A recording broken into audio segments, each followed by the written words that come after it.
They told you Warren Buffett doesn't touch precious metals, that he only buys businesses with moats and pricing power, that commodities are not his game. January 1998, Berkshire Hathaway files an SEC disclosure. 130 million ounces of physical silver, not futures, not ETFs. Physical metal delivered to London vaults. This was not an investment. This was a supply raid. Buffett understood something the market refused to acknowledge. The paper price was lying. The screen showed $4.50 per ounce. The vaults were empty. He bought the disconnect. Today's institutional players are running the exact same strategy. Tesla, Samsung, First Solar.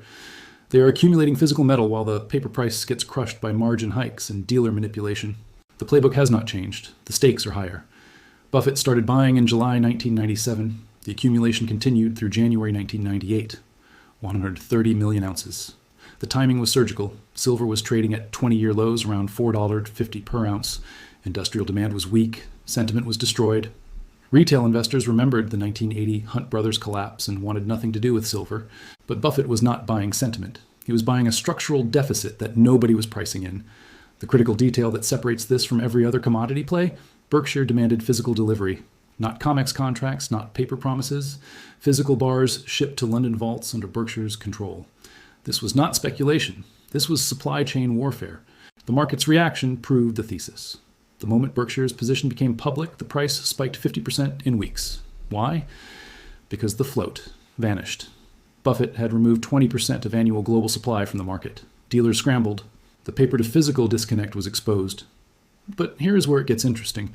The regulators did not celebrate the free market at work. They weaponized margin requirements. COMEX raised silver margins multiple times to kill the rally. The goal was to force leveraged speculators out and defend the paper price. It worked. The price stabilized. The mania faded.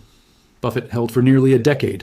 He sold between 2004 and 2006 into the industrial demand surge at prices between $7 and $13 per ounce. The mainstream called it a value play. They missed the point entirely. The mathematical reality is this. Buffett controlled 130 million ounces when annual deficits were running 50 million ounces. He was not betting on industrial growth. He was betting that physical supply could not meet demand at the paper price. The screen was lying. The vault was the truth. What the financial media refused to acknowledge: this was not about silver's intrinsic value. This was about exploiting a broken pricing mechanism. The COMEX paper market was setting prices based on leverage and sentiment. The physical market was operating in a structural deficit. Buffett bought the gap. The exit strategy was equally calculated. He did not wait for $50 silver or a mania top. He sold into rising industrial demand from solar panels and electronics manufacturing. He took his profit and walked away before the 2008 crash reset everything. The lesson they do not teach in business school: Buffett understood that commodities have two prices: the screen price, the vault price. When those prices diverge, the vault wins, always. Now let's examine why that same divergence is bigger today. The deficit Buffett exploited was 50 million ounces annually. Today's deficit is 200 million ounces and accelerating. The paper manipulation is identical. The physical tightness is worse. The strategy is the same. The urgency is higher. The deficit Buffett exploited was 50 million ounces annually. Today's structural deficit exceeds 200 million ounces per year. That number is not a forecast. That is the math based on mine supply versus industrial consumption. The gap is widening. The new players are not hedge funds or speculators. They are Samsung, Tesla, First Solar, Panasonic. These are balance sheet buyers with multi-decade production timelines. They need the physical metal to manufacture products. They cannot substitute. They cannot wait. The critical parallel to Buffett's strategy: they are buying off exchange. No COMEX filings, no public disclosures, shadow order books through private dealers and direct mine agreements. The accumulation is invisible until the vaults are already locked. Why does this matter? Because the paper price is still being set on COMEX by leveraged traders and algorithmic systems that have zero connection to physical supply. The screen shows $30 per ounce. The corporate buyers are paying premiums of $3 to $5 over spot for guaranteed delivery. That premium is the vault price. That is the real price. The 2024 margin nuke was the tell. Regulators raised silver margins by 30% in a single move.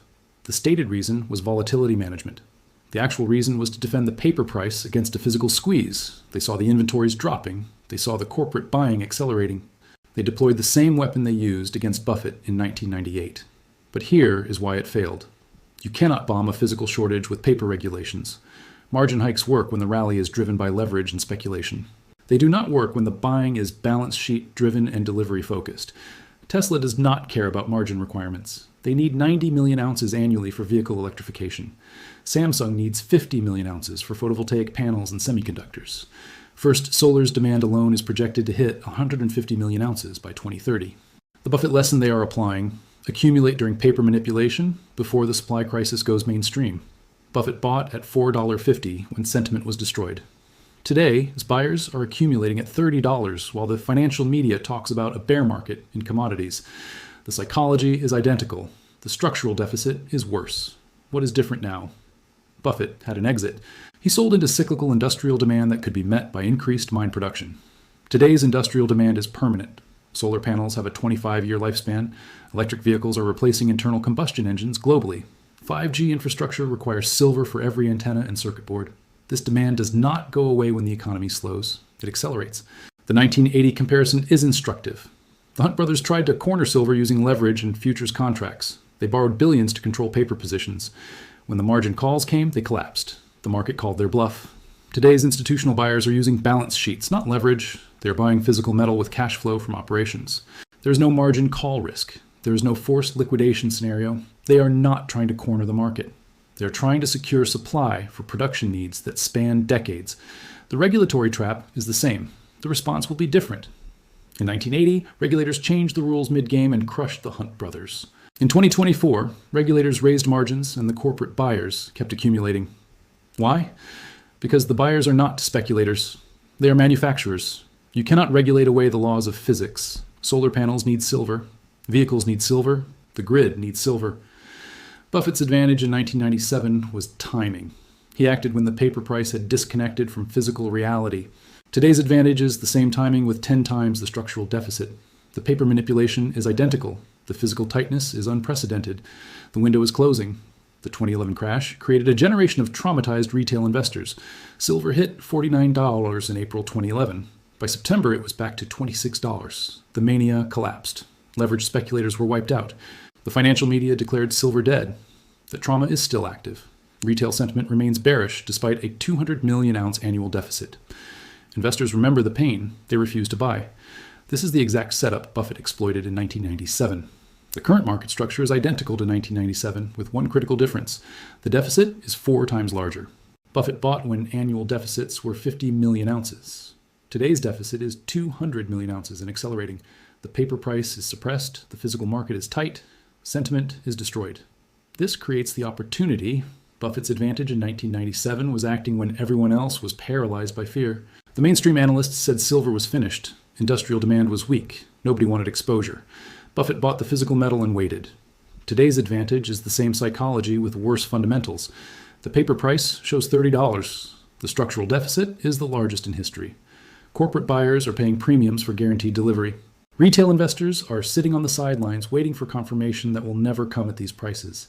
The force majeure risk is the catalyst nobody is pricing in.